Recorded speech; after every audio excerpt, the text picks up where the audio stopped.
Olá! Você descobriu que está grávida. E agora? Nesse episódio, vamos falar sobre cuidados e alertas na gestação. Tipos de parto: cesárea, normal ou a liberdade de escolha da mulher? Quem decide? Respeito para com a mãe e bebê. Quando uma mulher deve ficar em alerta e o que é considerado violência obstétrica? Esse é o Mãecast, trazendo muita informação e orientação para você. Eu sou a Nanda Leite, mentora de mães. Vem comigo!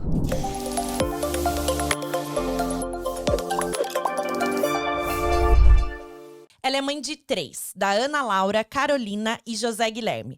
Médica obstetra há 14 anos. Participa de um grupo de médicos em Curitiba que visam humanização e respeito a partir da escolha da mulher. Seja muito bem-vinda, doutora Juliana Chalup. Obrigada, Nanda. Obrigada.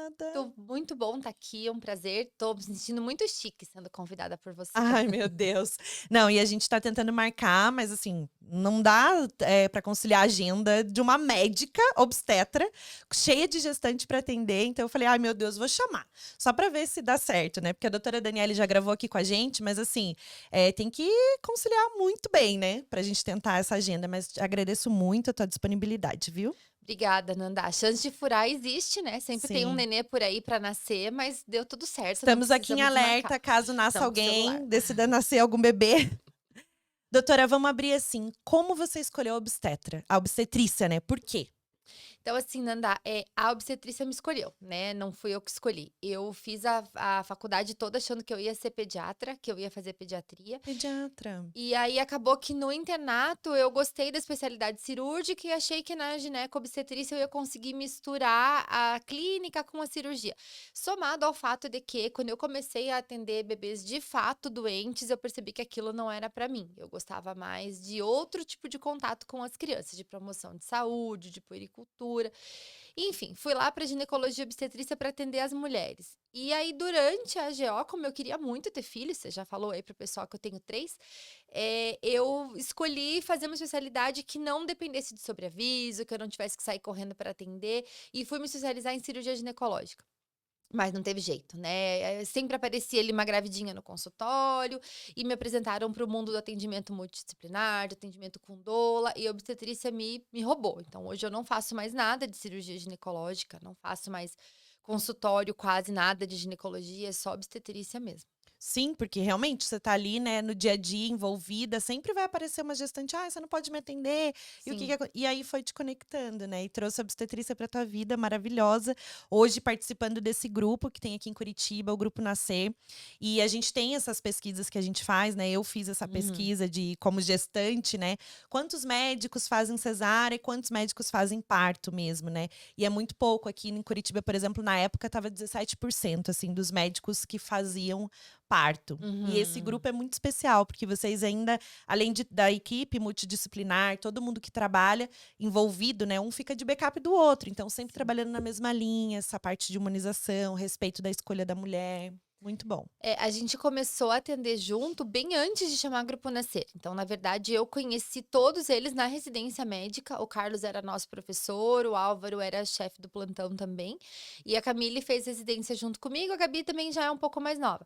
E a gente já se ajudava, a gente fazia backup, já atendia alguns juntos numa outra clínica, num outro consultório. E aí a ideia da identidade visual e do nome, da divulgação do grupo, foi muito para que as pacientes também tivessem essa noção, que a gente é amigo de verdade, que a gente se conhece, que a gente entende as diferenças do trabalho de um e do outro.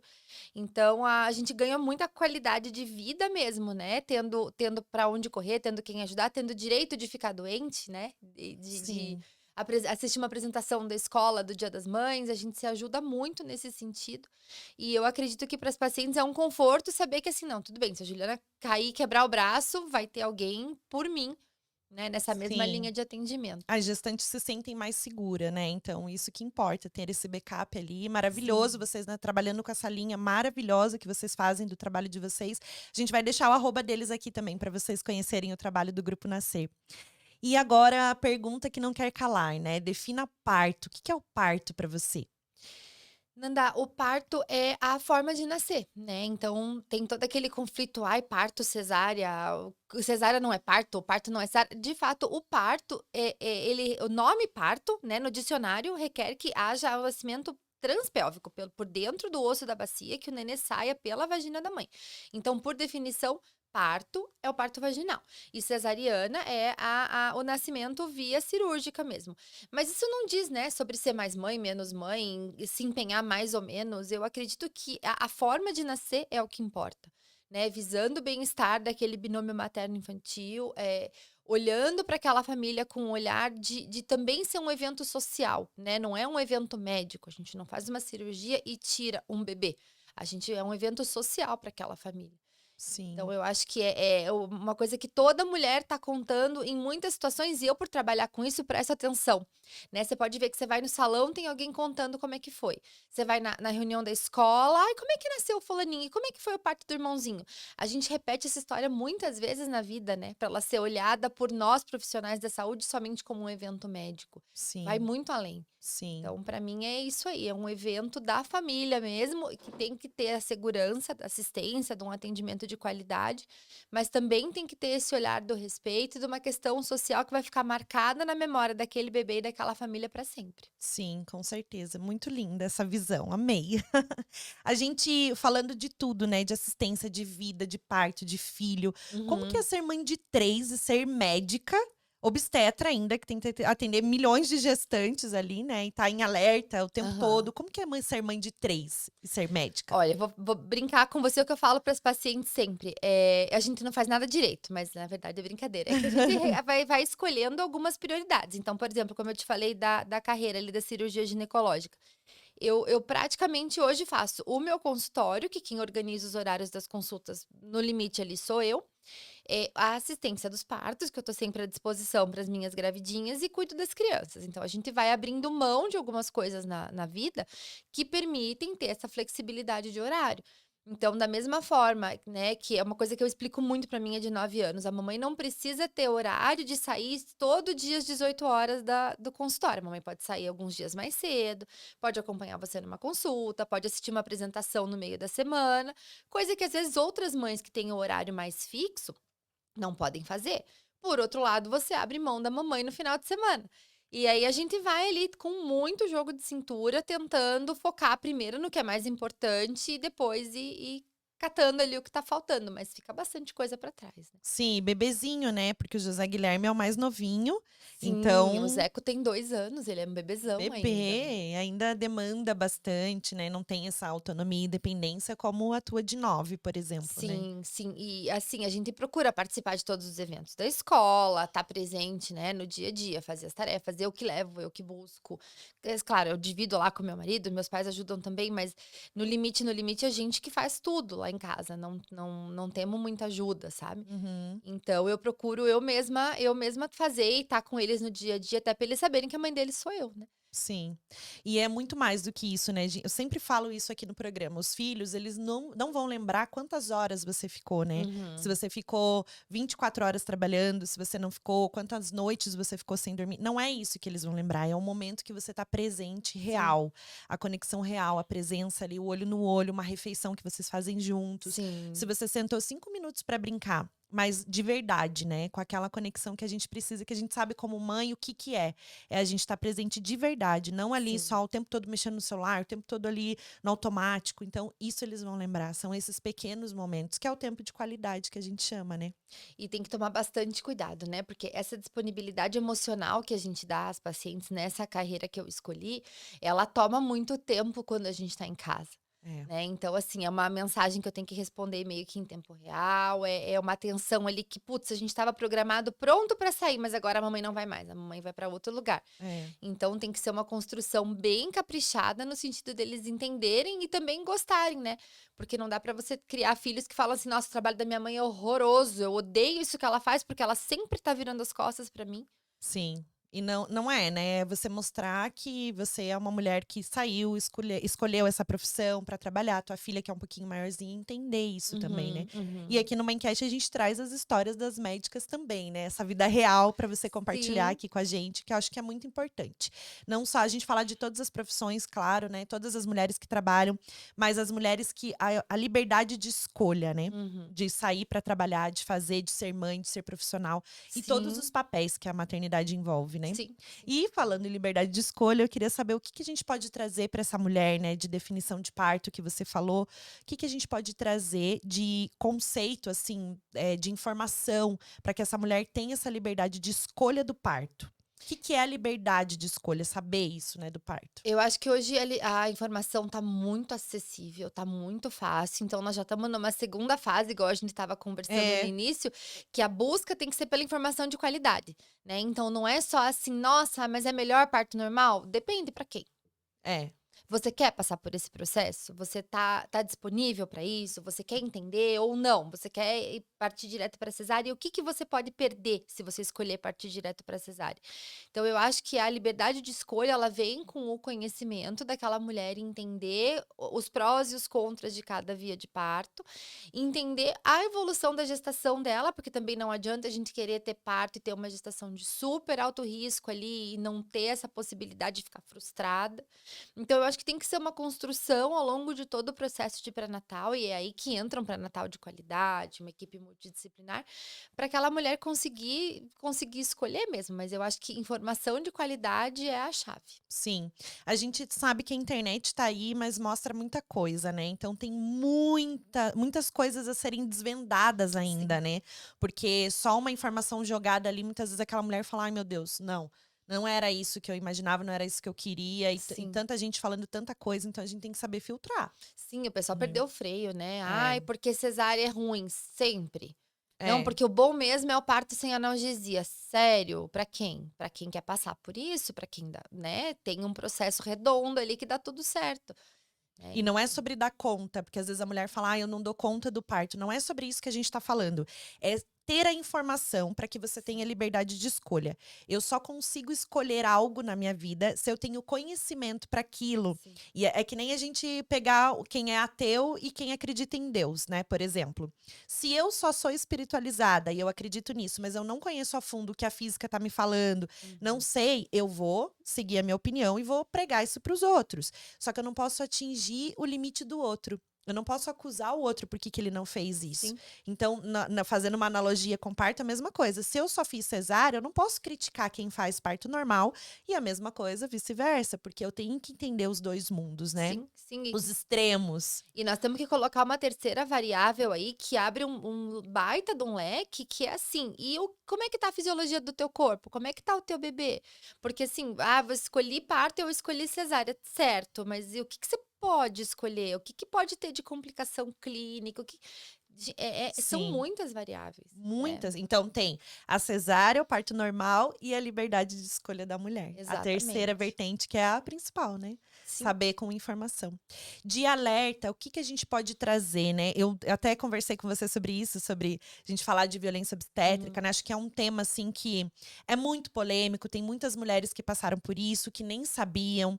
E muitas mulheres que até sabem o que é, mas muitas vezes confundem, né? Ai, será Uhum. que isso eu sofri? Será que não? Será que eu vou sofrer isso? O que que eu posso escolher? Então, o que que a gente pode trazer de alerta sobre violência obstétrica para as mulheres? O que que é, né, de fato? E para elas ficarem em alerta mesmo, saber o que é. Eu só vou pedir para você vir um pouquinho mais para cá. Isso, por causa do. Tá dando. É que Fabrício disse que eu sou surda, então venho a tua voz e vai, assim, Aham, para mim. aham. Mas agora acho que deu. A violência obstétrica, então, por definição, é qualquer ato, né, que faça a mulher se sentir constrangida, que faça, uma má assistência, né. Então, de fato, a mulher tem que prestar atenção, porque nem sempre você contratar uma equipe que, eh presta esse tipo de assistência ou diz prestar uma assistência humanizada, é sinônimo de que vai ter um atendimento cordial, um atendimento, enfim, redondo, né.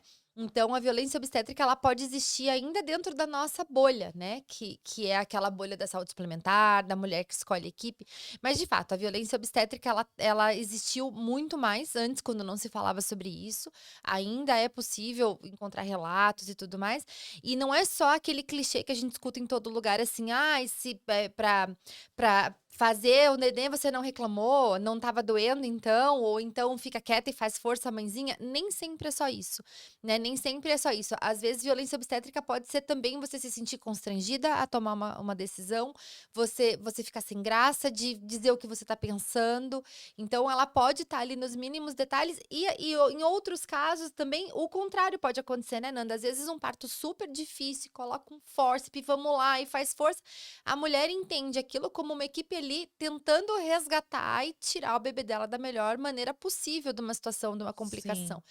Então, Confunde, porque quando se fala de forceps, eu estou isso. forçando algo? Não. É algo que é visto, né, pela equipe, que precisa ser feito naquele momento. Exatamente. Num cenário de sofrimento fetal, muitas vezes a gente não tem todo aquele tempo para fazer um acolhimento maravilhoso da mulher. É o tempo de você olhar no olho dela e falar assim: agora eu preciso resolver isso aqui. Depois a gente conversa. Então, a forma como isso é falado pode ser entendido pela mulher como violência obstétrica ou não, mas de fato, a conduta médica ela tem que ser tomada em algumas situações extremas. E isso não pode ser considerado violência obstétrica, porque se eu for parar para conversar com a mulher enquanto o bebê está em sofrimento, eu estou perdendo tempo do bebê, né? Então é uma entidade muito, muito multifacetada. Então tem muito mais a ver com o relato daquela mulher, com como ela se sentiu, com como ela foi assistida, do que de fato com uma definição, né? É uma coisa muito, muito orgânica. Por isso que tem o confiar, né, na equipe, essa Sim, proximidade que se cria durante o pré-natal. Eu fui um caso à parte, porque eu fiz 2 consultas com a doutora Daniela e já ganhei. sim. Mas no meu caso é porque eu descobri tarde, eu tive essa informação tarde, né? Então veja, não é para todos, né, Não que foi isso tarde, deu tempo. desperta. É, deu tempo. Mas despertou em mim essa. Eu falei, mas espera aí. Tem a possibilidade de eu fazer parto normal? Como assim? O meu corpo pode fazer? Eu consigo? Será que eu dou conta? Mas como que é? O que vai acontecer comigo? Então, assim, são várias questões. Aí você procura a equipe, né? E aí que entra essa questão. Eu preciso confiar. Então, aí eu lembro da doutora Daniele com a cabeça coroada da minha filha ali naquele círculo de fogo, queimando tudo, e ela falando, olhando pra Cibele e falando pra enfermeira, né? Vamos olhar no relógio, porque tem o tempo da cabeça do bebê ali saindo. Uhum, Então, se minha filha ficasse 5 minutos com a cabeça presa ali, o que que ia acontecer, entendeu? Então, ela tinha que estar nesse alerta e eu precisava confiar nela. Então, se ela uhum, falasse, agora a gente vai pra cesárea, agora não é um parto a qualquer custo. uhum. Então, é o confiar. É você Sim. estar preparada para isso e aí não se considera uma violência obstétrica pensar que um fórceps é dessa maneira, né? Sim, mas aí o que você tem que pensar também é naquela mulher que ela tá num esquema de parto com plantão, de saúde pública, que ela Uhum. vai chegar lá e ela não sabe quem que vai receber. Não é a Exato. Ju, não é a Dani. É. Putz, quem que é esse médico? É o profissional te dá o direito de perguntar: ah, por que que você tá fazendo isso? Ah, mas precisa mesmo fazer toque agora? Ou então, com licença, eu preciso muito examinar você agora, porque teu bebê tá assim, assado, cozido. Então, assim, é você se comunicar com a mulher, né? Lembrar que atrás daquele processo, daquele trabalho de parto daquele bebê que tem que ser monitorizado, existe a história de uma família e você pedir licença para é simples, né? Então, dá licença, eu preciso. Agora nós estamos numa emergência. Falar para a mulher, agora nós estamos numa emergência, eu tô agindo dessa forma porque não está tudo bem. Isso já resolve 90% dos problemas de traumas de parto. Então, do lado de cá, pensando como mulher, né, como mãe, o alerta é a gente levar isso, né, lá para dentro da sala de parto, esse Sim, respeito da forma de falar, de como falar e avisar. Estou fazendo isso por isso. sim. Então, nunca chegar invadindo, né? Então, eu não Uhum. posso me sentir invadida, desrespeitada, desassistida, né? Sim, É a sim. palavra. A gente tentar e achar que a mulher vai ficar lá jogada e ter o filho pronto e acabou, né? E os médicos terem esse olhar pro lado daí, você Sim, falando, né? sim, Desse eu acho que jeito, a é forma de assim. falar. Tá seguro para continuar no plano do parto? Eu falo isso, ensino isso para as minhas pacientes que vão para o plantão. Às vezes, ai, doutor, e se o plantonista quiser fazer cesárea? Você vai olhar para ele e vai falar assim: tá seguro para eu continuar? O que que você acha? Você acha que tá seguro? Porque o que a gente Sim. quer é um bebê que nasça bem. Todo É, mundo quer um bebê que nasça bem, independente exatamente. da via de parto. E o que que é o plano de parto? Para que que ele serve? E realmente são atendidos assim? Até uma mulher que ela vai ter parto no SUS, por exemplo, ela pode fazer um plano de parto e Sim, entregar? Pra que ele serve? O plano de parto, ele é como se fosse um roteiro, né? Então, meu nome é fulana, o nome do meu bebê, o nome do meu marido, o lugar onde eu vou ter o meu bebê, minha maternidade de referência é tal. E a partir daí, quais são as minhas preferências dentro desse cenário de atendimento? Então, eu prefiro que me chame dessa forma, eu prefiro que não faça tal ou tal intervenção. Então, a gente vê os modelos de plano de parto na internet, eles são todos assim, eu não quero que faça nada, não quero que faça lavagem do intestino, eu não quero que faça depilação, eu não quero. Tem que ver se é isso mesmo que você quer, não é só imprimir o plano de parto que tá lá na internet, Sim. né? Na maioria dos casos não há indicação médica de fazer nenhuma dessas intervenções e a mulher pode recusar, né? Lavagem do intestino, depilação, enfim. Eu prefiro poder tomar líquido, eu prefiro poder comer enquanto eu tolerar e se não tiver nenhuma indicação de risco. E ela vai fazendo esse roteiro, né? Bebê nasceu, eu quero que venha direto para o meu colo. Se precisar fazer cesárea, eu gostaria de ser informada do que está acontecendo. A mulher coloca, né, o casal, enfim, coloca nesse roteiro as preferências, assina e entrega no hospital de referência. Quando a paciente vai ter a equipe que ela já contratou antes, que ela já sabe quem que vai estar, a gente discute esse plano de parto no pré-natal. Então, na verdade, no dia mesmo ele não serve para muita coisa, porque ele já foi ali todo escaneado e a gente já fez os combinados referentes a cada uma do passo a passo. Mas quando vai para um plano de plantão, tem inclusive como protocolar esse plano de parto na maternidade antes. Ai, Para que que ele esteja legal. lá já dentro da equipe quando ela chegar em trabalho de parto. Então, olha, para as mulheres que vão fazer, né, que tem esse parto no SUS, também tem essa possibilidade. Escrever, deixar e fazer os combinados, né, que a gente sempre fala. Porque ela vai pegar lá o médico que está no plantão, ela não sabe quem vai atender. Pelo menos essa referência ela tem que ter, Sim, né? sim, e eu sempre friso para as pacientes a questão da segurança. Então, enquanto estiver seguro, se tiver tudo bem, eu não quero que interfira. Ótimo. Melhor não interferir mesmo quando tá tudo Sim. bem, né? Sim, exatamente. Até porque a gente tá lá em Nárnia, não... Aham. você fica perguntando, falando, fazendo, a gente já sai do foco e não consegue parir. Então, é isso, né? É isso, é isso. Doutora, só voltando um pouquinho sobre a violência obstétrica, tem uma coisa que é muito polêmica, né? Sobre episiotomia, né? Aham. Episiotomia. É considerado violência obstétrica? Então, assim, Nanda, acho que eu vou explicar o que que é, né? A Isso, episiotomia é boa. um corte que se faz no períneo da mulher quando tá no final iniciando ali o nenê coroado, no final do período expulsivo, no início da saída do bebê, né? Então, esse corte é feito. Antigamente, pensava-se que isso protegia o assoalho pélvico, que o períneo ficava melhor quando fazia esse corte, que a recuperação da mulher era melhor, que o bebê nascia melhor. Mas, na verdade, hoje em dia, as evidências científicas dizem pra gente completamente o contrário. A epísio não diminui risco de hemorragia, não faz uma recuperação melhor, o bebê não nasce com Apgar mais alto. Nada disso. A episiotomia hoje tem uma indicação guardada em literatura única, que é a prevenção de laceração mais grave. Então, aquela mulher que tem fatores de risco, que daí também não vou dissertar sobre, mais fatores de risco aumentados para ter uma laceração de reto de ânus, uma laceração grave, Uhum. essa mulher pode ter indicação da gente pensar em, putz, será que talvez seja melhor direcionar essa laceração para um outro lado, né? Porque a gente faz fora ali da linha do reto, do ânus. Vamos direcionar essa laceração para que não ocorra uma laceração mais grave? Hoje em dia é a única indicação que se guarda na obstetrícia para episiotomia. Na minha prática clínica, faz anos que não faço mepísio, e a epísio pode sim ser considerada violência obstétrica quando a gente pensa num cenário ali de uma cirurgia mal indicada, né? Então é um procedimento cirúrgico que tem as suas indicações e que, se for mal indicado, pode ser considerado violência obstétrica, sim. Sim, porque eu tenho, não vou falar o nome da médica anterior, né, que tava, mas ela falava pra mim: "Ah, se precisar, a gente faz um cortezinho lá embaixo e tal", porque eu falei: "Eu quero tentar a parte normal". Eu sabia, hoje, com o meu entendimento, eu sabia que ela não ia fazer. Ela ia chegar com Uhum. 37 ali, 38 semanas e já ia me falar: "Ah, você tá com Tá pressão precisando fazer alta, ou cesárea. você tá, vamos pra cesárea, tá melhor", porque pra já se livrar rápido, né, então. Sim, E aí hoje eu entendo o que que ela estava me falando. Que esse cortezinho, ela ia sim. fazer a qualquer custo, se eu quisesse o parto e ficasse horas em E trabalho de daí parto. tem isso, né, Nanda, que você percebeu. Se ela pegou ao longo do pré-natal o teu consentimento, olha, se precisar eu vou fazer, ok? E Uhum. você ficou quieta ou você respondeu ok, tá consentido. É, E se eu falasse, não, não é isso, mas e se eu precisar fazer, né? É uma discussão ali que a gente. E principalmente porque a gente não sabe. Então a gente tá falando com o médico, é uma pessoa que estudou, que entende. Você Uhum. se sente ali, né? Tô com o médico sabe, né? Então, ter esse olhar um pouco mais crítico do que pode ser Exatamente. invadido no seu corpo e feito. Mas tem outras questões, né? Como analgesia, romper bolsa, ocitocina, Sim. tudo isso. Eu acho que assim, conversar no pré-natal, principalmente se você vai contratar um profissional para estar no teu parto, é conversar no pré-natal com essa pessoa assim: "Mas você faz EPIS? Mas eu não gostaria que fizesse. Em que situações que você indica?".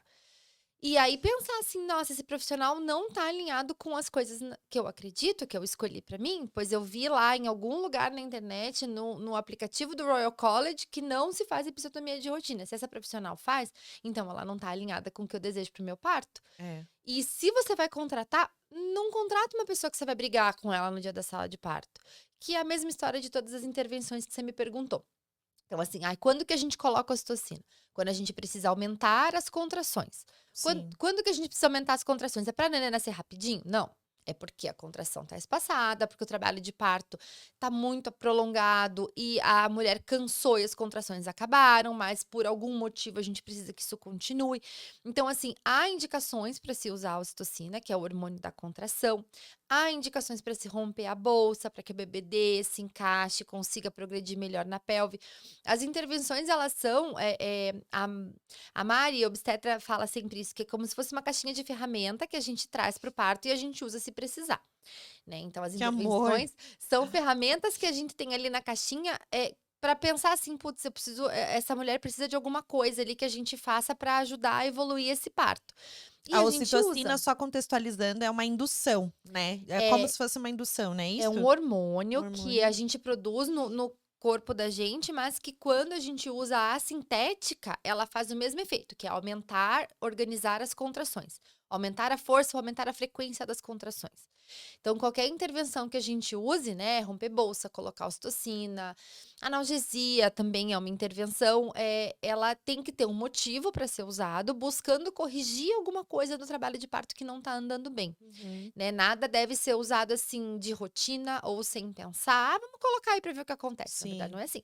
E se torna, né, pode se tornar uma violência obstétrica à medida que isso é conversado com a mulher e não há um entendimento de ambas as partes de que precisa, né.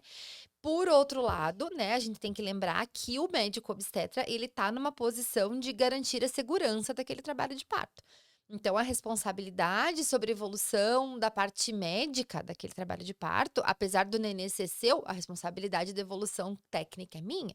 Então, Sim. algumas coisas eu vou te explicar assim: olha, isso aqui precisa e não tem jeito, né? Então, eu acho que tudo tem que ser exaustivamente dialogado mesmo. Sim, e no plano de parto não só isso, né, o acompanhante também, né.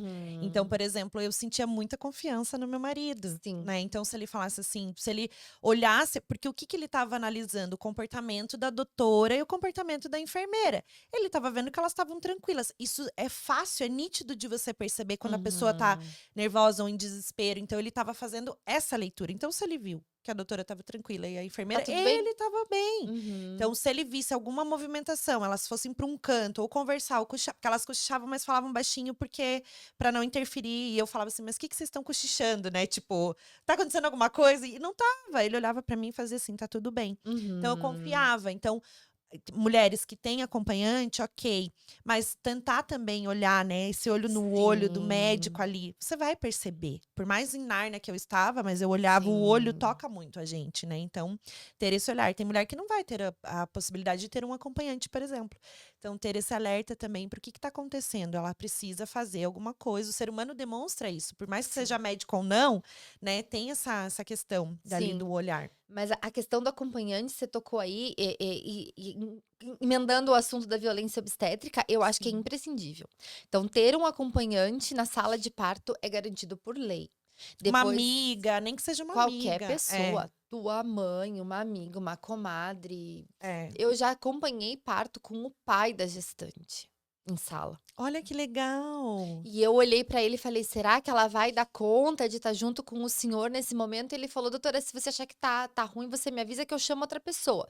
Foi na minha época de plantão do SUS, um dos acompanhamentos mais lindos que eu fiz. Que legal, olha Então, só. assim, uma pessoa que ela confie para ter toda essa triagem que você disse, que apoie ela, que esteja ali dedicado a apoiar essa mulher, é a escolha dela e é previsto em lei, tem que ter acompanhante, né? Ainda mais Sim. depois desse triste episódio que a gente viu recentemente com a história do anestesista, né, da Ai, violência obstétrica, deplorável. Gente, tem que ter acompanhante, não sim. não não dá para ficar sozinha. Deixar sozinha lá a mulher e muito vulnerável, né, a gente tá naquele momento precisando de muito Sim, acolhimento, de muito olhar, então, independente disso, escolha uma amiga, alguém que você confie, por favor, leve no seu parto, sim, porque é sim. direito da Os mulher. partos com amigas, com irmãs, a gente tem acompanhamentos que vão super bem. Que legal, muito bom. Teve algum parto, assim, que te marcou, assim, muito na tua trajetória, te falou assim: "Nossa, esse me mar". Eu sei que são vários, que é difícil você buscar aí no teu coração, porque tem muitas pacientes que gostam muito de você, criam essa afinidade, Sim. então é difícil, mas escolhe um pra você contar assim: "Nossa, esse foi show", assim. Ai, tem tantos, Nanda, tem Tem, tantos, assim, tem. vários que você marcou? Eu Porque lembro muito bem das minhas pacientes, às vezes assim, chega no consultório: "Quem que te indicou?", "Fulano", "Mãe do Noah?", "Como é que você sabe?". Eu lembro bastante dos partos das pacientes, mas eu acho que, assim, aquele parto que a gente vê a mulher se superar e se achar mãe naquele momento, né. Então, assim, a superação de todas aquelas crenças limitantes de que: "Ai, eu não vou conseguir porque vai doer, porque como é que eu vou lidar com isso?". E você vê elas escalando a montanha e caminhando, e só mais uma, e vamos lá, e só mais uma, e só mais uma. E no final de todo o processo, elas se vendo mais forte, eu acho que é isso que me encanta mais, assim, é você se reconhecer como uma pessoa forte. "Nossa, eu consegui". sim. Se eu e levar isso para o puerpério. Eu lembro quando na minha segundinha, que eu tive parto, a minha primeira foi cesárea, né, a minha segundinha que eu tive parto, eu lembro que eu cheguei em casa e quando ela chorava de madrugada, eu pensava: "Cara, se eu passei por aquilo, qualquer coisa eu consigo". É. Chorar de madrugada não é nada. Sim, exatamente, eu pensava assim também. Nossa, é impressionante, a gente não é que nasce, eu não falo isso, né, nasce uma mãe, nasce um bebê, nasce uma mãe, não, porque a gente constrói, né, a relação, o Uhum, vínculo vai vindo, a gente tem que olhar para aquele bebê e não é que o amor condicional não exista, né, enquanto você tá gestante, mas você não sabe o que você vai passar, então você vai construindo a relação com aquele bebê, é um uhum, vínculo, né. uhum. Então é muito bonito isso, porque quando a gente faz, né, parto, a gente tem essa sensação: "Ai, meu Deus, choro? O que que é o choro? O que que é isso, né?". Amamentação que eu tive dificuldade, muita coisa Sim. assim que a gente leva e pensa: "Não, mas isso é", né. Eu acho que esse sim é: "Não, eu dou conta de cuidar de você". Vem É. muito quando a mulher consegue se superar, independente do desfecho da via de parto, é superar aquela: "Não, eu vou conseguir", é superar o medo e mais um passo, e mais um passo. Daí chega no Sim, final, ela fala: "Não, eu dei o meu melhor, olha aqui, eu dei conta", independente sim, de por onde nasce o bebê. exatamente, é isso. A gente vai entrar um pouco, acho que num assunto, que até teve uma seguidora que colocou, eu falei: "Não, a gente vai falar sobre isso", Uhum. que é sobre diabetes gestacional, né. É uma coisa que muita gente fala, tem muita dúvida, porque o que que causa diabetes, né. Tem essa questão do alimento para o bebê, de não ir, o que que causa? Então, assim, ó, o diabetes gestacional, ele é uma doença que tem um diagnóstico muito exato, é muito é numérico, não tem assim: "Ai, você tá com pré-diabetes, acho que talvez você", não, ou tal não tá, né. Então Hum. tenha lá o valor da glicemia de jejum, que é feito na primeira rotina de pré-natal e depois se repete na segunda, aquela curva glicêmica que a gente toma aquele xarope doce horrível, Primeiro faz por sangue, depois faz o xarope? faz Porque a eu a lembro, eu não tenho muita lembrança, assim, mas eu fiz o do xarope, eu só não sim. lembro de ter feito o de Na sangue. primeira ro na primeira bateria lá, aquela primeira que colhe um monte de coisa, colhe glicemia de jejum. Aí não, beleza, tá tudo bem, não temos nada. Na segunda bateria com 23, 24 semanas, se colhe o do xarope doce, então colhe uma glicemia de jejum, toma aquela sobrecarga de glicose e colhe com 1 e com 2 horas pós ingestão da glicose. E aí, nesse, a gente faz uma sobrecarga mesmo para ver como é que o corpo daquela mulher responde. Então, quando na primeiro rastreio, no primeiro trimestre, vem diabetes gestacional, a gente nem faz a curva glicêmica. Só faz se tiver tudo bem. né? Então, é para quem tá tudo bem que a gente faz. Sim.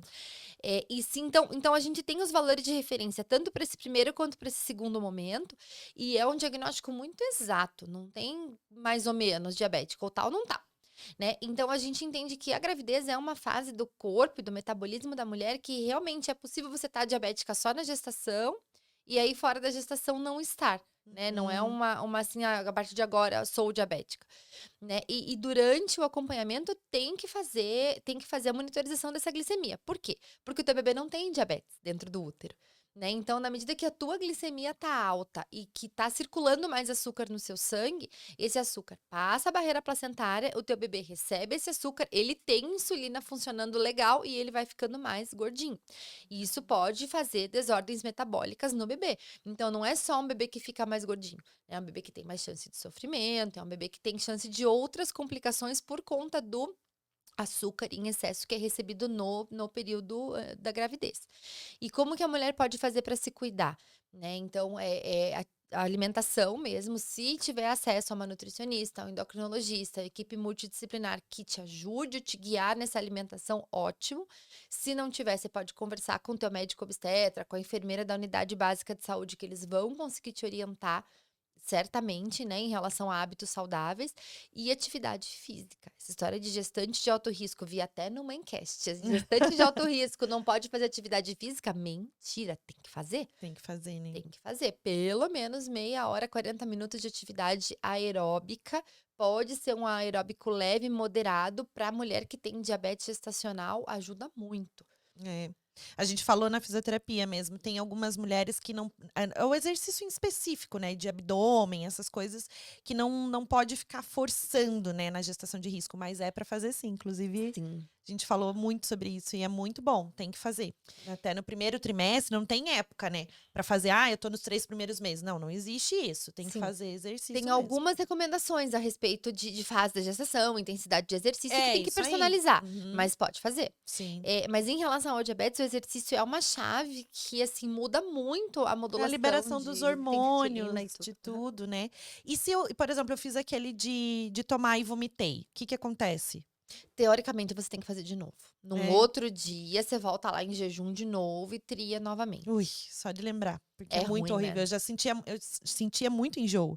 Não sei se a Uhum. menina, você que teve 2 meninas, sentiu muito enjoo mais do que o Tive menino? mais do que do menino. Porque eu acho que é o hormônio, né? O Uhum. hormônio feminino, não sei se tem relação, Na verdade, o que dizem é que a curva de subida do HCG da menina é um pouco mais íngreme, do menino sobe um pouco mais devagar, mas não tem muita evidência científica. Mas assim, o que a gente vê no dia a dia de consultório é que as mães de menina vomitam mais mesmo. É, Eu exatamente. vomitei muito mais as Eu meninas do que do José. muito. E aí eu tive essa dificuldade de fazer um pouco. Eu Uhum. tinha que segurar muito, assim, ficar respirando lá pra poder não Sim. vomitar. E daí, dieta, atividade física, e se não segurar, tem que entrar na insulinoterapia. Sim. Tem que cuidar. E aí, assim, levar o glicosímetro para fazer a glicemia de ponta de dedo em casa. Existe acesso a isso também na saúde pública. Tem que comprar o aparelhinho, ou então procura lá na unidade de saúde para fazer o controle. Tem as tabelinhas para o alvo da glicemia, tem que cuidar com carinho, porque daí a mulher que mantém as suas glicemias normais ao longo da maior parte do tempo na gestação não vai incorrer em todas aquelas complicações do diabetes gestacional. Sim. Então a Muito questão legal. é um controle mesmo ao longo da gestação, né. E aí vai prejudicando. Pode vir a ter até um parto prematuro, alguma coisa assim? Não. Pode Tem. haver indicação da gente tirar o bebê antes, né, não de entrar em trabalho de parto prematuro, não tem incidência de a mulher entrar em trabalho de parto, mas sim de uma prematuridade iatrogênica, que é quando a gente diz que o médico decide que precisa tirar o bebê porque não tá bem. Nossa. E falando de alimentação, o que pode tomar? Café, chá, todo tipo de suco? O que é? A gente sempre tem essa dúvida. Pode tomar café Sim. quando tá gestante? Pode tomar café quando tá gestante. O limite da ingestão de cafeína segura para gestante é 200 miligramas de cafeína por dia, que é café pra caramba, né? Se a É. gente for fazer a conta ali, claro que tem muitas variáveis em relação a você fez um café mais concentrado, um café mais aguado, o café expresso, chá mate, tem muita coisa que tem cafeína, mas no limite o que você pode ingerir é 200 miligramas de cafeína por dia. O que eu ensino minhas pacientes a fazer é fazer a continha mesmo ali, daquele café que você faz com quanta concentração de café. Normalmente, um café coado normal dá para tomar uma xícara de chá grande por dia. Então Então, divide, assim. toma metade de manhã, metade à tarde, E né. outra, Quem é né? muito viciado em café, então Café descafeinado é possível. O que não dá pra fazer é excesso, além dessas 200 miligramas por dia. Então, dentro daquele limite ali, dá pra sobreviver. e chá? Tem O chá tem entra na conta também, né? Todo chá que tem cafeína entra nessa chá conta. preto, chá verde, que tem Isso, cafeína, chá né. preto, chá verde, chá mate tem cafeína. Chimarrão, tererê, né? Porque é Ai, tudo do chimarrão era mate. muito bom, eu dava uns golinhos, assim, falava: "Ai, tem cafeína", mas ficava Exatamente, mas é mesmo nessa conta, assim, de não poder ultrapassar essa quantidade ali do dia. Então, no dia que você tomar chimarrão, você não vai ficar tomando chimarrão a tarde inteira e não vai usar outras fontes de cafeína. E se você procurar no Google, porque hoje o Google tem tudo, você acha ali a concentração em X sim. colheres de sopa de mate, quanta cafeína que tem, bota na conta lá e Chá faz de uma continha. hibisco, tipo de canela, que pode Os outros chás, o que eu sempre recomendo em consultório é assim, ó, chá de fruta, chá de mercado, né? Hortelã, erva doce, erva cidreira. Esses chás normalmente não trazem problema. Tudo que é consumido em quantidade grande, você coloca o bebê exposto aos esses micronutrientes, enfim, essas coisas que talvez possam. Então, por exemplo, o chá de hortelã tem alguns trabalhos que dizem que se consumido em dose muito excessiva pode fazer restrição de crescimento do bebê.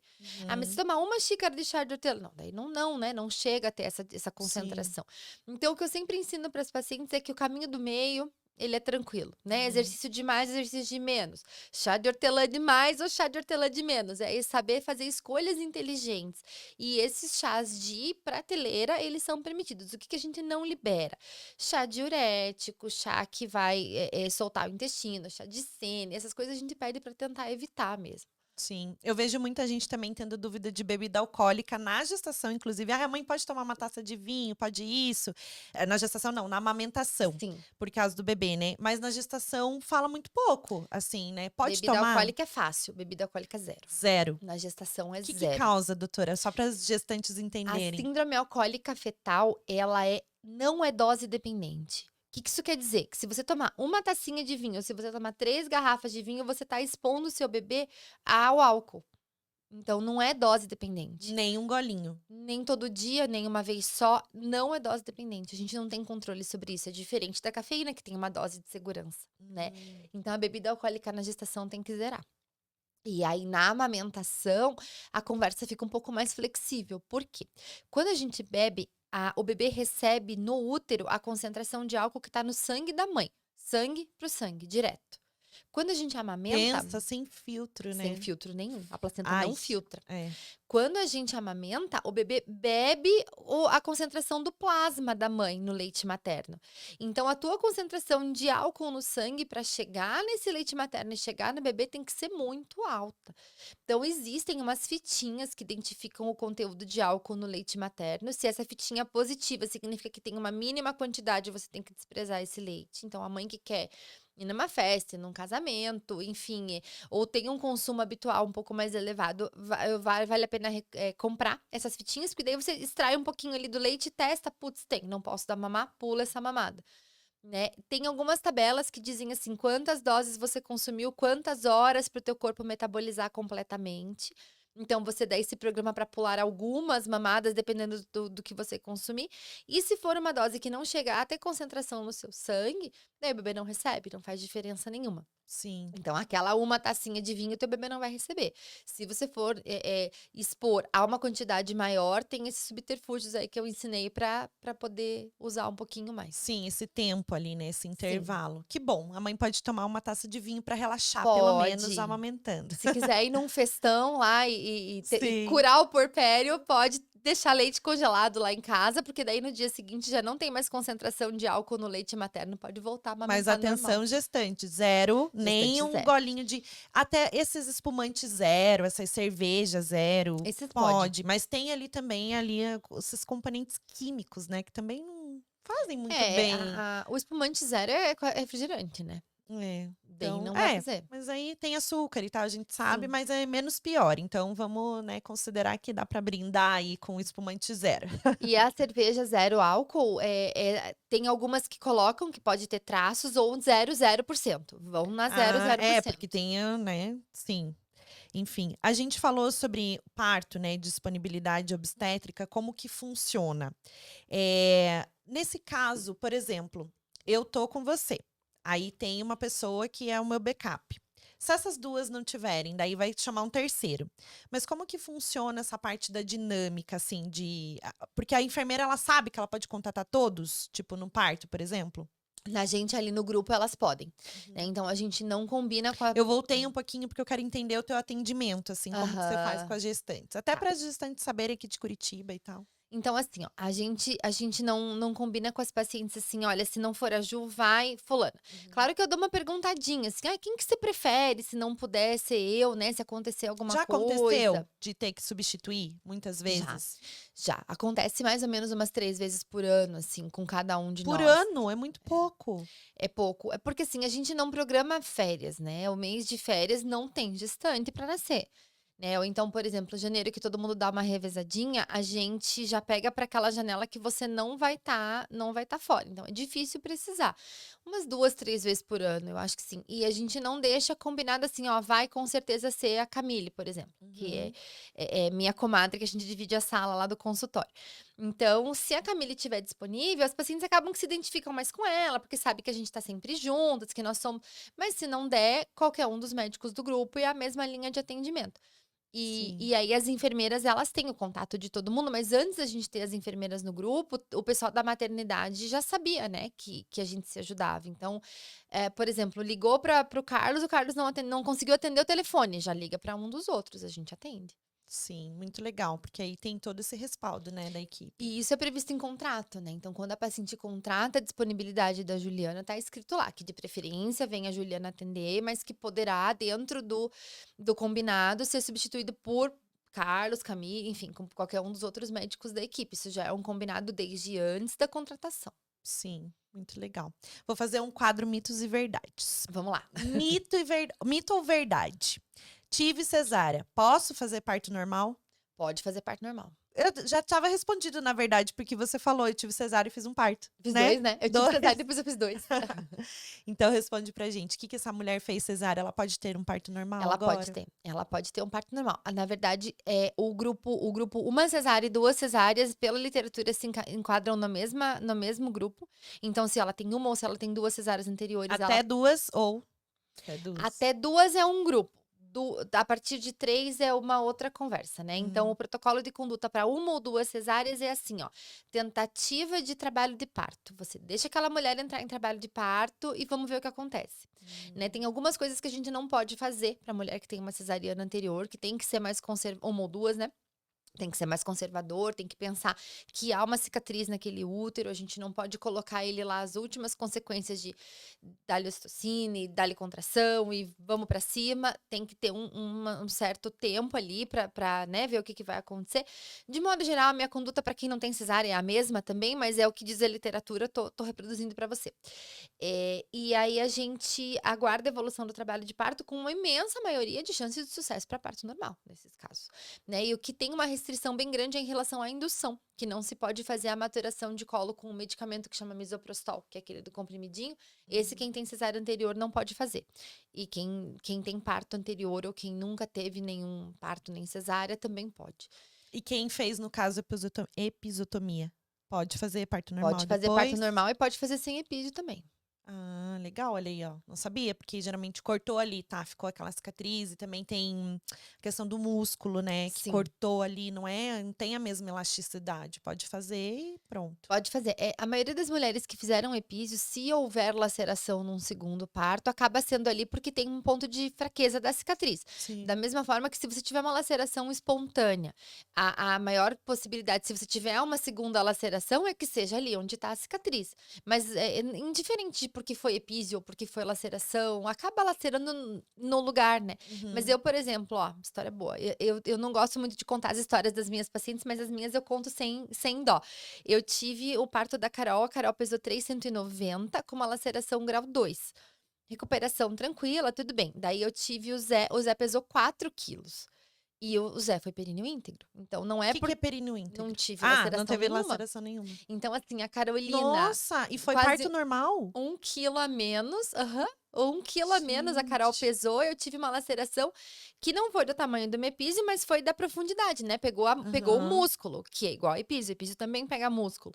E depois eu tive um bebê de 1 quilo a mais e não tive nada, nenhum ponto. Gente, abriu tudo ali sem precisar fazer nada e nada rasgou. Nada, nada. E aí eu não precisei daquela história de gelo, Andobo. Eu lembro que o Carlos, que foi meu obstetra, prescreveu aquele monte de coisa. Eu olhava para aquele gelo e falava, mas isso aqui tá frio, tá me incomodando mais esse negócio gelado aqui do que eu não tinha dor. Nossa, e não fez indução, não teve que fazer analgesia, nada, ou teve? Tive. O parto da Carol, eu fiz analgesia com 6, porque tava com muita dor, eu que pedi, tava lá bem nervosa, bem maluca, e aí fiz analgesia, a Carol veio super bem.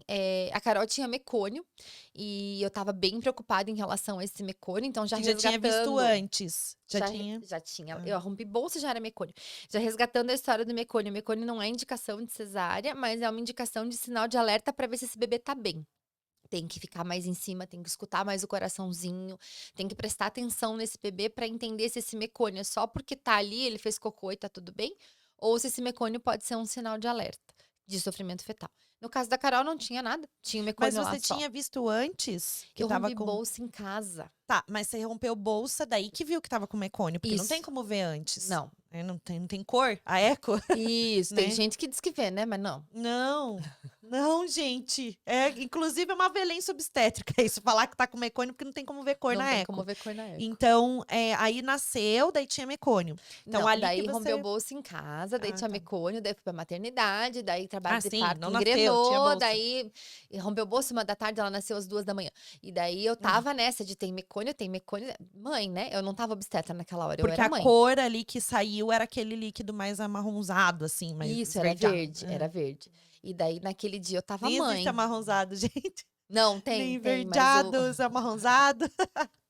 Ai. E daí a Carol nasceu de vácuo extrator, porque daí na hora que ela coroou, deu uma desaceleração no coraçãozinho. E como tinha esse mecônio, eu falei pro Carlos, pelo amor de Deus, vamos nascer esse neném. Gente, a vantagem de ser médica. Tira com o vácuo, me dá analgesia, faz isso, faz aquilo. Ela já sabe tudo que tá acontecendo, já pede todas as intervenções que tem que ser feita, tudo. Ela faz o próprio parto, A a própria vantagem e a cesárea. desvantagem, né? É, de saber, né, também Uhum. isso, né, o que tá acontecendo. Acho que você ficava um pouco mais.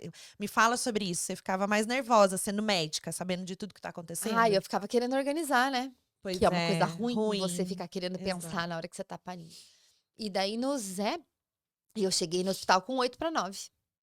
E numa fase latente, trabalho de parto não engrenava, não engrenava. Daí a gente rompeu, ficamos lá um tempão com a Tati, fazendo físio e tudo. Aí a gente rompeu bolsa, daí engrenou, mas o Zé não desceu, porque daí é uma coisa que eu não contei pra você ainda. O Zé tinha cranistenose, né? Que é uma doença da cabecinha que as moleiras, elas nascem já fechadas. Ele não tinha aquela flexibilidade do ossinho da cabeça. O Zé nasceu com a sutura Ah. sagital já fundida, E grudadinha. o que que é? Porque o que que causa lá dentro da barriga? Tem alguma causa, alguma coisa assim? Não, Nada. é É de genética. É genético. uma alteração genética, e aí o formato da cabeça deles é um pouco diferente e não tem toda aquela mobilidade da cabecinha que entra dentro do osso da bacia para poder nascer. Já nasce coladinho ali. Isso, daí ele teve que operar. Mas enfim, eu cheguei com 9, a gente rompeu a bolsa para poder engrenar o trabalho de parto e o Zé não descia nunca. Então, muita dor, e daí o Carlos percebeu que talvez precisasse fazer alguma coisa ali para ajudar ele a nascer, daí a gente fez uma analgesia lógico que eu tava com dor, mas também com uma indicação de intervenção médica, sabe? Daí o Carlos fez um vácuo e ele veio com 4 quilos de cranistenose. Meu Deus, e o vácuo coloca tudo lá dentro e suga mesmo? Como é que é essa sensação? Você tava. Ah, mas você tava Eu com tava, analgesia, né? Não ele é sentiu. uma campanolazinha de mais ou menos uns 8, no máximo 10, acho que uns 8 centímetros. Daí você coloca nessa parte da cabecinha do bebê, faz o vácuo e aí ajuda a direcionar a força da mãe. Ah. Com o vácuo a gente não consegue fazer como médico muita força, é a mãe que tem que fazer. Você meio que dá uma direcionada ali pra ajudar, sabe? Ai. Aí veio, e daí veio aquela cabecinha torta, a gente olhou pra ele com 4 quilos, aquela cabecinha torta, e falou, meu Deus do céu, será que isso é do parto? Beleza, né? Vamos ver. E aí foi evoluindo, ele foi crescendo e a cabecinha não mudou. Não era a bossa que chama, né? Não, mas não era, né? Não Não era. era.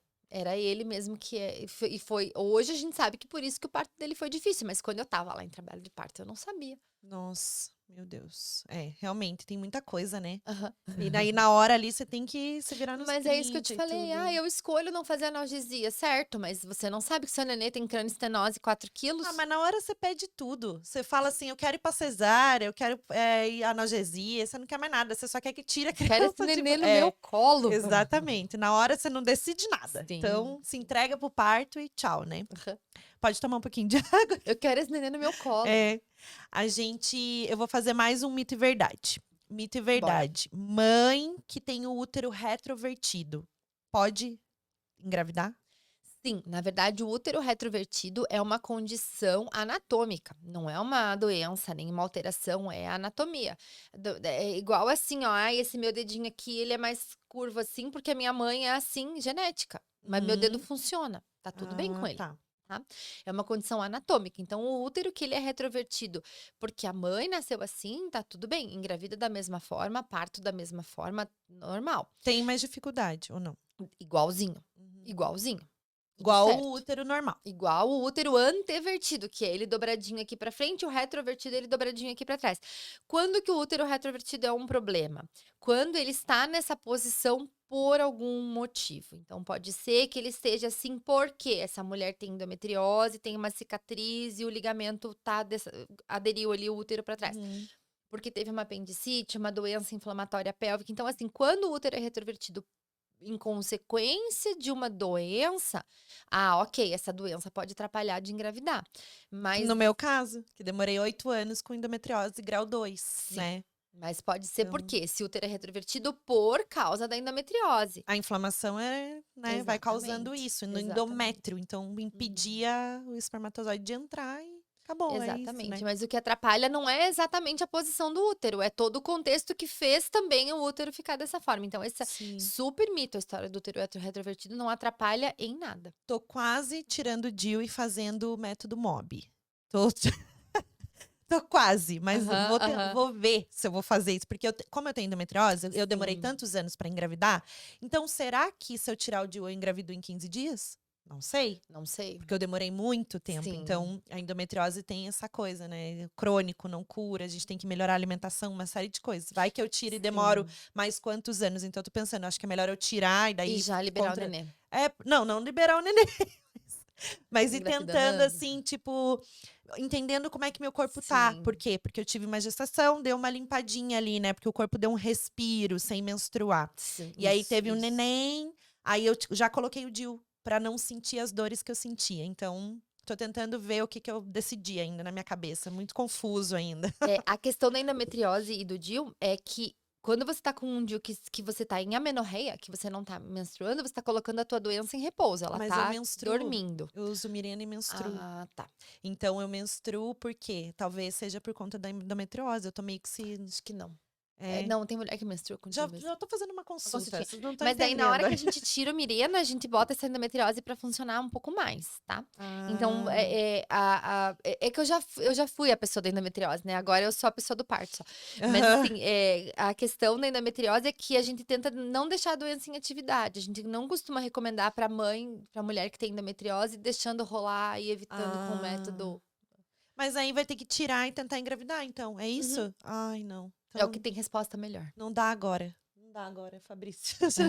Eu tenho muitos episódios do Mindcast pra gravar ainda. Brincadeira, gente. Dá pra fazer bastante coisa. A doutora Ju aí com 3 médicos obstetra, atendendo um Dá, monte ou de se gestante. dá. Mas é a decisão, né? Tem várias questões. Bom, eu vou fazer mais um mito e verdade que a gente esqueceu de alimentação. Mito ou verdade? Pode comer sushi?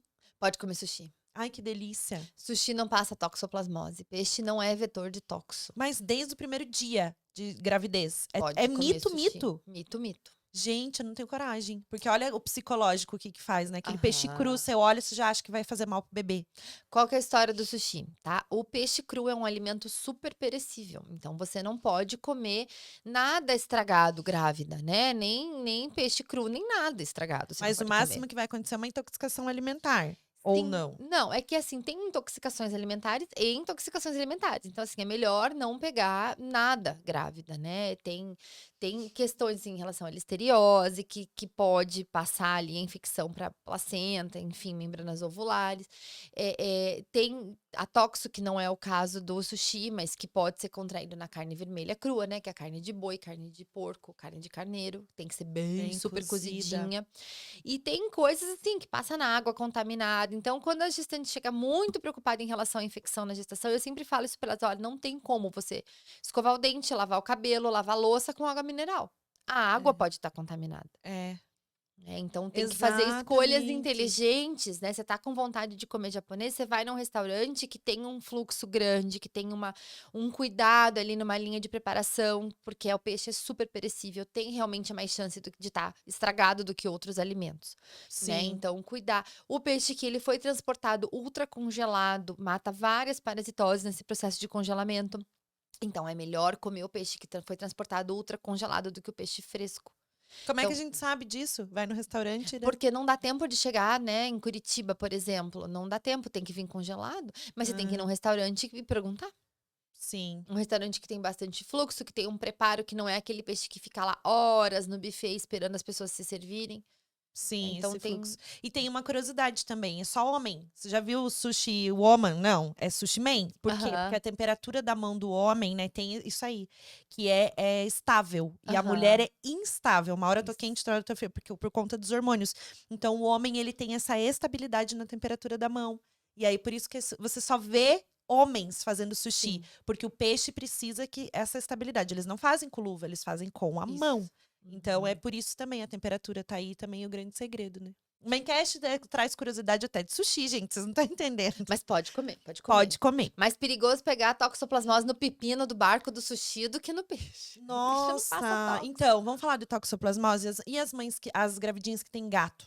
Como é que faz? Coitado do gato, Tem né? nada a ver. Dá pra pegar tóxico de 500 formas diferentes, o gato é sempre um vilão da situação. Como é bom falar com uma pessoa que entende, né? Porque a gente acha que é o gato. Coitado do gato, Não, né? assim, o gato é, né? O gato é o Xixi. hospedeiro, o gato é o cocô. Ah, o O cocô. gato é o hospedeiro definitivo da toxo. Então, o Aham. gato é o bicho que tem a capacidade de pegar toxoplasmose e transmitir. Aham. O boi, o porco, o carneiro, só se você comer a carne dele. O gato, ele faz cocô, pode fazer cocô contaminado. Mas assim, a gente tem que lembrar que o gato que tem toxo é um animal que tá doente. Uhum. E aí ele vai evacuar aqueles ovinhos numa janela ali de uma semana, uma semana e meia durante a doença dele. E esses ovinhos têm que ficar em ar ambiente, assim, maturar por 5 a 6 dias. E daí eles têm que ser uma transmissão oral para grávida. Nossa. Ou para o boizinho que vai comer ali Então, como que é a transmissão, né, na vida real? É, o gato faz cocô na fazenda e o boi vai lá e come o pasto.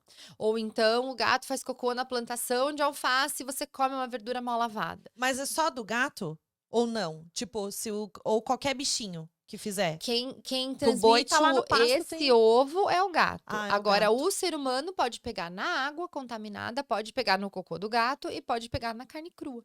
Na carne crua. Então o boi também tem. É. Porque o boi, ele não consegue transmitir nas fezes, mas ele transmite quando a gente ingere a carne de boi contaminada, né? Então o cuidado ali é o gatinho sempre, né, tá saudável Sim. e tomar cuidado no manuseio do cocô ali, É né? desverminar o teu gato e, de preferência, se você tá grávida e nunca teve toxo, deixar o gato dentro de casa, né? Colocar a tela na janela, porque uma vez que ele tá desverminado e não sair de casa, não tem onde ele pegar toxo.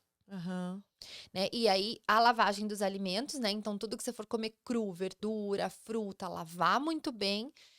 E a questão da carne crua, né? Carne vermelha não pode consumir nem vermelhinha, tem que ser super cozidinha. Bom, Acabou com o churrasco. eu já sabe aqueles torrados da churrasqueira, né? É o que eu como, Aham. adoro. Acabou com o Eles falam, churrasco. porque a carne suculenta ali eu não consigo. Já não sou muito fã de carne, né? Então, Eu era uma grávida péssima, porque meus desejos na gestação era carne crua, era espumante, não o meu podia, né? desejo na gestação era jabuticaba. Não era a época de jabuticaba, mas uma única vez que eu consegui comer, porque minha amiga tinha uma árvorezinha de jabuticaba e o marido dela guardou na geladeira e ela falou: tem jabuticaba na geladeira. Tipo assim, tinha, sei lá, umas 20 pequenininhas, assim, eu comi tudo. E acabei com a jabuticaba deles. Mas aí meu marido achou iogurte de jabuticaba Aí no resolveu. mercado. Não, resolveu. Eu queria fruta, mas eu sentia o gosto. Que estranho, né? Ter gosto assim. Era esquisito, porque eu não tenho o hábito de comer jabuticaba direto. Nem tem época assim pra gente comer. Aham. E eu queria jabuticaba. Não sei por quê. Será que tem isso do corpo sentir falta de alguma coisa? Por que a gente tem esses desejos doidos? Tem em relação a sentir falta da questão do ferro, de querer comer tijolo, carne, aquela coisa. Uhum. E tem perversão alimentar, né? Então a gente, por causa do HCG, a gente tem desejo de comer coisa diferente, uma perversão alimentar, e a questão do cheiro fica muito pronunciada. Então a grávida sente mais cheiro. E aí Aham. pode ter vontade de comer alimentos diferentes por causa disso. Eu não conseguia sentir cheiro nem da fronha, assim, era estranho. Eu sentia um cheiro da Uhum. fronha, tinha que ficar trocando lençol e, tipo, sentir cheiro de fronha. Gente, quem que sente cheiro de fronha? Me fala. Sério, É, mas é tudo me isso. enjoava e era um gosto de ferro na minha boca o tempo inteiro. Então eu tinha, era muito mais o ácido, o azedo, eu só conseguia Aham. isso. Aí É, eu mas só é o conseguia que a comer maioria miojo e consegue. coca, né? Miojo e Coca-Cola. Não façam isso, por favor. Mas é porque era a única coisa que eu conseguia. Ou meia maçã, bolacha. Aí a médica falou: é isso que você tá conseguindo comer? Então come Come. isso. Vai fazer o Uhum. quê? Não tem o que fazer, né? Eu tenho uma história bem boa da gestação da Carol, que queria comer McDonald's. Fernando compra McDonald's, compra McDonald's. Daí eles encostaram o carro na garagem da minha mãe e eu senti o cheiro do McDonald's lá dentro do carro, dentro do pacote. Acho que foi psicológico, né? Senti o cheiro e eu fui vomitar no banheiro. Eu lembro do meu marido entrando com o lanche e eu vomitando só de pensar de comer o McDonald's que ele tinha trazido. Mas como sou uma mulher de Nossa. opinião, eu fui lá e comi. Mas, não, mas você tava. Primeiro eu Você vomitei, depois eu comi. queria, daí você ficou enjoada do cheiro e queria comer. Daí eu fiquei enjoada do cheiro, vomitei, vomitei, vomitei. Olhei pra ele e falei assim: agora eu vou comer. Daí comi. Nossa, gente, grávida tem essas coisas, né? A gente sonha. É Aham. umas coisas bem doidas. Perde um pouco da memória Aham, depois. Tem aham. muita coisa, né, que acontece. Não, e todas, Ai, né? ai. Todas nós, todas nós. Todas. Sempre tem alguma coisa pra contar, né? Muito Uhum. louco.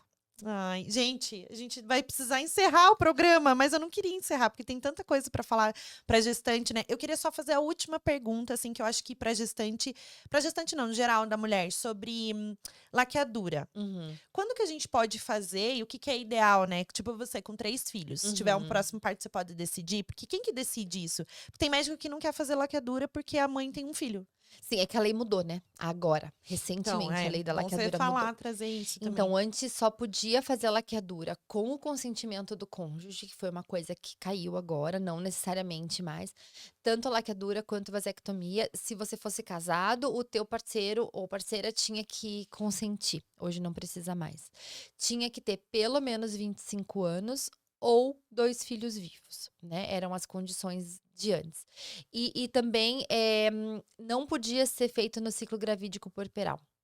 Né, então, o que eu sei da lei nova que mudou, me corrija se eu estiver errada, não precisa mais ter a assinatura do cônjuge, não tem mais Foi idade uma mínima, polêmica isso, né? super, Uhum. super polêmica. Não para os 2 lados, né, porque o metade do pessoal falou que onde já se viu o marido ter que deixar você fazer a laqueadura e a outra metade do pessoal falava: "Não, mas a mulher também tem". É Sim, bilateral, sim. né, e enfim, e é uma polêmica porque putz, tem que ir lá na frente do médico assinar, concordando, a pessoa ter direito ali sobre a parte reprodutiva do corpo dela, mas por outro lado, você tá casado, você vai fazer sem contar pro seu marido? Isso é do Sim. escopo da equipe de saúde ou não é? Isso é uma coisa que você tem que resolver da porta da sua casa pra dentro? É uma baita de uma polêmica, Tem né. os dois lados, né? Porque aí também você pode se divorciar, casar com outra pessoa, e essa pessoa quiser ter filho, você já fez a laceração com a, né, o consentimento de outra pessoa. Que não foi Exatamente. aquela. Então tem várias Exatamente, vertentes, né? exatamente. Mas enfim, É.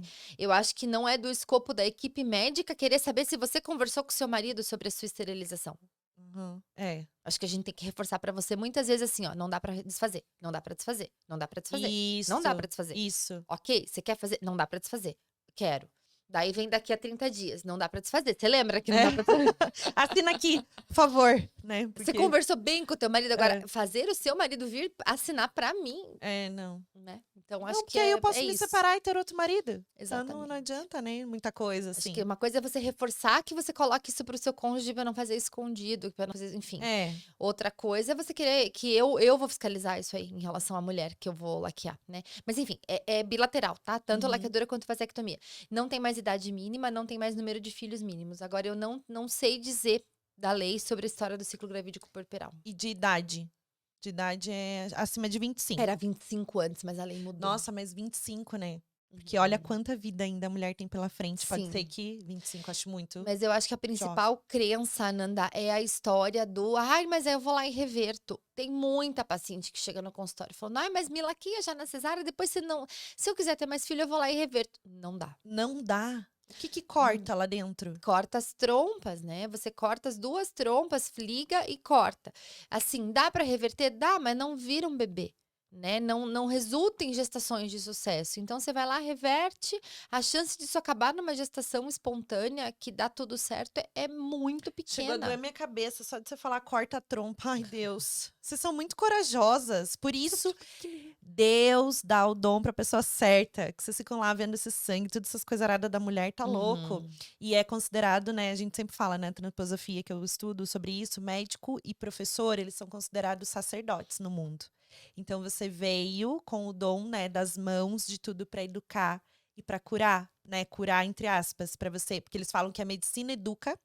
E a pedagogia cura, porque os professores precisam te ensinar para você conseguir Sim, manusear alguém, né? Prestar socorro para alguém. Então, é o certamente. dom das mãos. Então, você foi nomeada sacerdote nesse mundo. E tem que ter esse dom mesmo, porque tá louco pra ver esse bando de sangue aí. Não dá, gente. Sério, não dá, não dá. Trompa e corta trompa e faz ver parte, cabeça saindo. Tá louco, vocês estão de parabéns. E principalmente pelo amor que vocês trabalham, né? Gente, são pouquíssimos médicos em Curitiba que fazem o parto humanizado. O parto humanizado, a gente já falou sobre isso aqui, não é parto na Uhum. banheira, não tem nada a ver com isso. É o respeito, escolha da mulher, né? Principalmente, a gente falou sobre da importância do plano de parto. Então, isso é mais importante, a gente estar ciente de tudo que pode acontecer, trazer informação e orientação correta. Não é a gente levantar bandeira de parto nenhum, mas é a gente trazer o que pode acontecer com essa mulher, quais Sim. são as precauções e tudo que ela pode decidir para ela mesma, né? É isso, parto humanizado é isso. Respeitar a escolha da mulher. E esse grupo é maravilhoso. Ah, obrigada.